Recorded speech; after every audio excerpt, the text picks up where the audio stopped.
Olá! Neste vídeo vou-vos apresentar uma dinâmica para a Quaresma. Nesta dinâmica temos como tema central o pecado. O material que devem usar para a dinâmica é 2 recipientes transparentes, vinagre branco, água e bicarbonato de sódio. No primeiro recipiente, coloque somente água.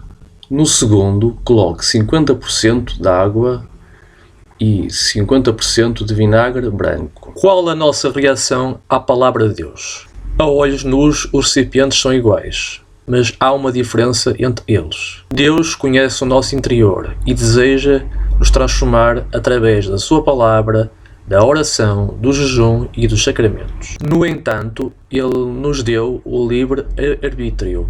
Adicione bicarbonato de sódio no recipiente com água e mexa. Não vai alterar quase nada. Assim são aqueles que não se deixam transformar pela palavra de Deus. Ouvem, mas não colocam em prática nas suas vidas. Por isso nada muda neles. Mas existem aquelas pessoas que acolhem a palavra de Deus no seu coração e se deixam transformar por ela. Coloque o bicarbonato no recipiente com água mais vinagre. Vai enfervescer e provavelmente transbordar.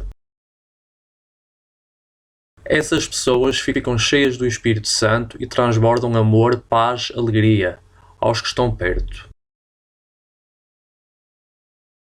Espero que este vídeo vos tenha ajudado e que vos vá ajudar nas vossas catequeses durante a Quaresma.